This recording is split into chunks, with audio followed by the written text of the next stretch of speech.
Alright guys, so in this video we're going to be talking about the front squat. We just talked about the back squat. All the principles remain the same. The only thing that's going to change is going to be where the bar is sitting. Right? So Rosie's going to demonstrate two different variations as to how you would get into a front squat position. So she's actually going to be facing the camera. Right? So the very first variation, probably the most common, is the Olympic style. So this is just going to be sticking your, well, if you're teaching it for the first time, the best way to go about this would be have them stick their hands forward like if they were getting into a zombie position, right? And then come under the bar to a position where they can sit the bar on the shelf of their delts, right? So it's closer to the neck than you might feel comfortable.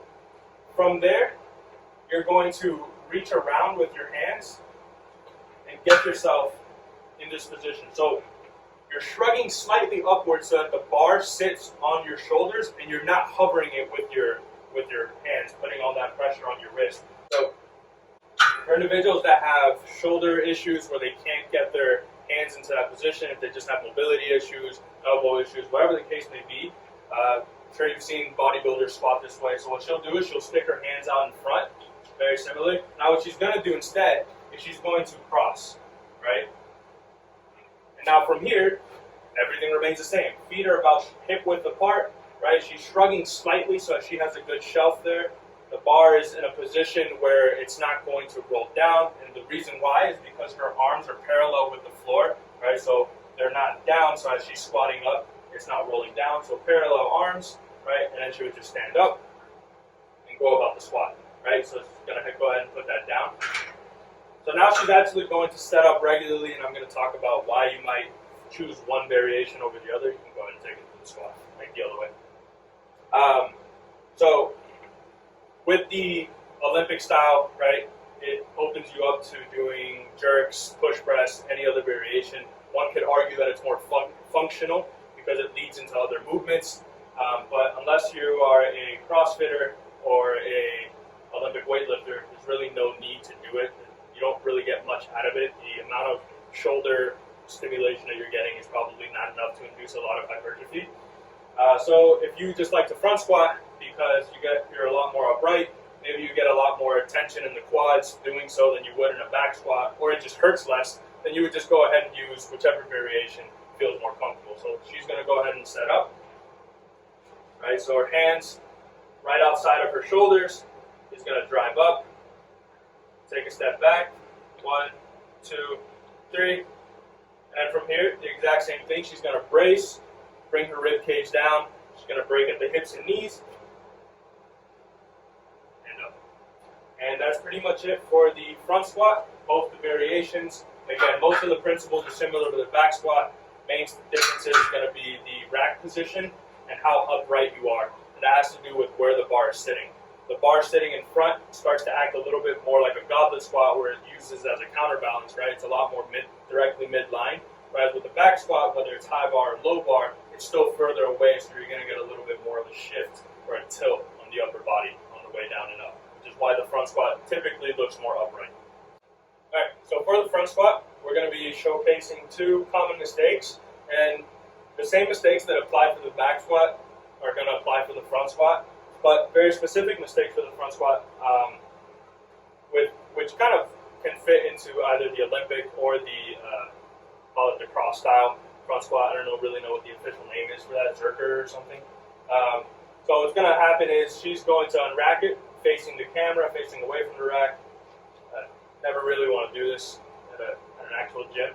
So she's going to go ahead and unrack, step it forward. Right, so the most common mistake that you see with people with front squat, maybe they've never done a front squat before, they just don't have the mobility. They have the mobility to get into this position but not maintain it. Is she'll go ahead and squat, and as she's coming up, the elbows drop, right, and you start to lose this position, then it feels like you're just holding the weight on your wrist, right? So with this instance, what you would have that person do is take a step back. So, and this is why you don't step out this way. So you would just have this person use the other variation, right? So you would have them come down, same exact thing, right? And then cross. The reason being is that a lot of times it's as simple as saying like, hey, keep your elbows up. But if they lack the mobility, you can tell them keep their elbows up until you're blue in the face, and it's not going to happen, right?